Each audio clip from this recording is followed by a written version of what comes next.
La reflexión total interna.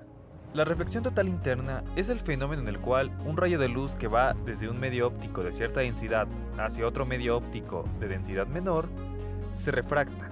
Se refracta a tal grado de que no puede atravesar de un medio a otro y produce una reflexión interna. La densidad del medio donde ocurre la refracción estará representada por los índices de refracción, siendo n⁻₁ el índice de refracción del medio más denso y n⁻² el índice de refracción del medio menos denso. Para que ocurra la reflexión total interna, es necesario que se cumplan dos requisitos. Un requisito es el antes ya mencionado, en el cual la refracción tiene que ocurrir de un medio óptico denso a otro menos denso. Y el segundo requerimiento es que el ángulo de incidencia de la luz tiene que ser un ángulo característico. Este ángulo característico se conoce como ángulo crítico. A partir de este ángulo crítico, ángulos mayores cumplen también la función de la reflexión. Y hasta este punto una pregunta normal sería, ¿y cómo conozco el ángulo crítico? Bueno, pues para conocer el ángulo crítico tenemos que citar la ley de Snell. ¿Y qué nos dice la ley de Snell? Bueno, pues que el índice de refracción del medio donde está la fuente por el seno del ángulo de incidencia va a ser igual al índice de refracción del segundo medio por el seno del ángulo refractado.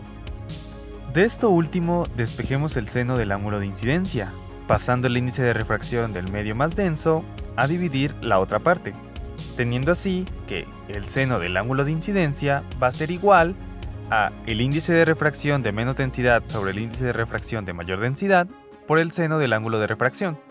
De esta última expresión hagamos un análisis. El primero consta de la división del índice de refracción de menor densidad sobre el índice de refracción de mayor densidad. Como podemos notar, esto va a estar rondando entre 0 y 1. Ahora, ¿qué sucede con el seno del ángulo de refracción? Bueno, pues para encontrar una reflexión tenemos que encontrar un ángulo tal que la refracción sea dentro del mismo medio.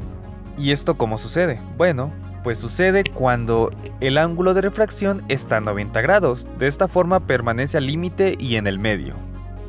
Si a esta última expresión le sustituimos el ángulo de refracción necesario mínimo para que haya una reflexión, entonces nos quedaría que seno del ángulo de incidencia va a ser igual al índice de refracción del medio menos denso sobre el índice de refracción del medio más denso por el seno de 90 grados, y pues de aquí podemos notar que 90 grados el seno sería 1.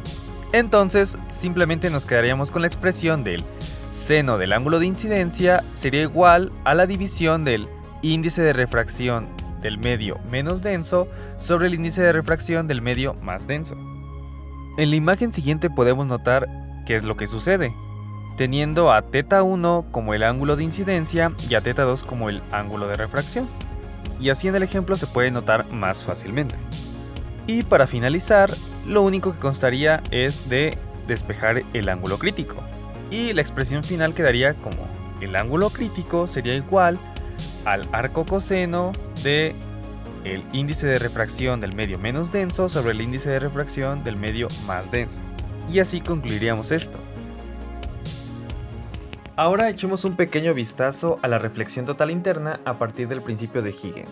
Y para esto, imaginemos un frente de onda que cumpliría la función del rayo incidente que se dirige hacia el límite entre los dos medios. Este límite entre los dos medios podemos tomarlo en cuenta como un conjunto de puntos. Al llegar este frente de onda a ese conjunto de puntos, este conjunto de puntos serviría a la función de focos emisores de nuevas ondas que podemos llamar ondas secundarias. Al notar cómo pasan las ondas durante un tiempo y congelar ese tiempo, y pues así por decir tener un instante, podemos unir una línea tangente que una todas esas ondas y podremos notar que se genera un nuevo frente de onda. Y ese nuevo frente de onda podemos también notar que es otro rayo de luz que en consecuencia vendría siendo el rayo pero reflejado.